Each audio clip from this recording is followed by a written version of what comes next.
കർണാടക കോൺഗ്രസിൽ DK ശിവകുമാറിനെതിരെ പുതിയ നീക്കം. കൂടുതൽ ഉപമുഖ്യമന്ത്രിമാർ വേണമെന്ന ആവശ്യവുമായി സിദ്ധരാമയ്യ പക്ഷത്തുള്ള മന്ത്രിമാർ രംഗത്ത് വന്നു. ന്യൂനപക്ഷ ദളിത് വിഭാഗങ്ങളിൽ നിന്ന് ഉപമുഖ്യമന്ത്രിമാർ വേണമെന്നാണ് ഹൈക്കമാൻഡിനോട് അവർ ഉന്നയിക്കുന്ന ആവശ്യം. അരുൺ പൂപ്പറമ്പ ബംഗളൂരുവിൽ നിന്ന് ചേരുന്നു. Arun, good morning. യഥാർത്ഥത്തിൽ ഈ DK പക്ഷവും സിദ്ധരാമയ്യ പക്ഷവും തമ്മിൽ ശകടയാണോ അവിടെ?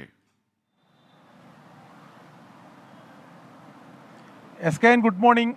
അതായത് കർണാടക കോൺഗ്രസിലെ ഭിന്നത വീണ്ടും മറനീക്കി പുറത്തു വരുന്നു എന്നതാണ് ഏറ്റവും പ്രധാനപ്പെട്ട കാര്യം. DK ശിവകുമാറിനെതിരെയുള്ള കോൺഗ്രസിൽ തന്നെയുള്ള നീക്കം ഇത് ആദ്യമായിട്ടല്ല. നമുക്കറിയാം, ലോക്സഭാ തെരഞ്ഞെടുപ്പിന് ശേഷം കോൺഗ്രസിന് ഇവിടെ സംസ്ഥാനത്ത് പ്രതീക്ഷിച്ച ഒരു വിജയം നേടാൻ സാധിക്കാത്തൊരു പശ്ചാത്തലത്തിൽ അതിൻ്റെ പൂർണ്ണ ഉത്തരവാദിത്തം കോൺഗ്രസ് നേതൃത്വത്തിനാണ്, DKക്കാണ് എന്ന രീതിയിൽ സിദ്ധരാമയ്യ പക്ഷത്തുള്ള ചില മന്ത്രിമാർ പരസ്യമായി തന്നെ പ്രതികരിക്കുന്ന സാഹചര്യം പോലും ഉണ്ടായിരുന്നു. ഇപ്പോൾ ഒരു പുതിയ നീക്കമാണ്. അതായത് കൂടുതൽ ഉപമുഖ്യമന്ത്രിമാർ വേണം എന്ന ആവശ്യമാണ് നിലവിൽ ചില മന്ത്രിമാർ ഹൈക്കമാൻഡിനെ അറിയിച്ചിട്ടുള്ളത്. അത് ദളിത് ന്യൂനപക്ഷ വിഭാഗങ്ങളിൽ നിന്ന് കൂടുതൽ ഉപമുഖ്യമന്ത്രി 3 ഉപമുഖ്യമന്ത്രിമാർ കൂടി വേണം എന്ന ആവശ്യമാണ് അവർ ഉന്നയിക്കുന്നത്.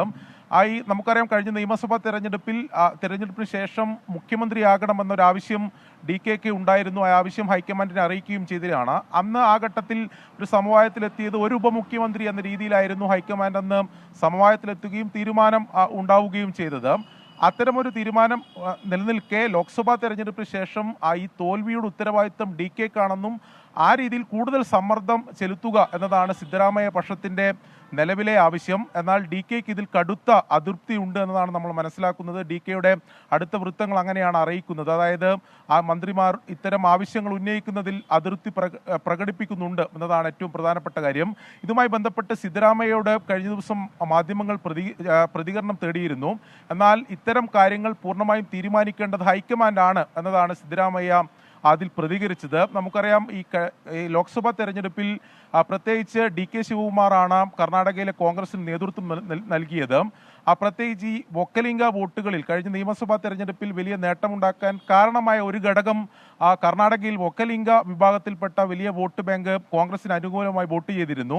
ഓൾഡ് മൈസൂരു മേഖലയിൽ അത്തരത്തിൽ നേട്ടമുണ്ടായിരുന്നു. എന്നാൽ ലോക്സഭാ തെരഞ്ഞെടുപ്പിൽ വൊക്കലിംഗ വോട്ടുകൾ വലിയ രീതിയിൽ ചോർന്നു എന്ന വിലയിരുത്തലുണ്ട്. ഓൾഡ് മൈസൂരു മേഖലയിൽ തിരിച്ചടിയായി എന്ന വിലയിരുത്തലുമുണ്ട്. വൊക്കലിംഗ വിഭാഗത്തിൽപ്പെട്ട പ്രധാനപ്പെട്ട ഒരു നേതാവാണ് DK ശിവകുമാർ. ആ രീതിയിലൊക്കെ DKയുടെ ഉത്തരവാദിത്തമാണ് എന്ന രീതിയിൽ സമ്മർദ്ദം ചെലുത്തുക, അതിൻ്റെ അടുത്ത നീക്കം എന്ന രീതിയിലാണ് പുതിയ ആവശ്യവുമായി രംഗത്ത് വന്നിട്ടുള്ളത് മന്ത്രിമാർ.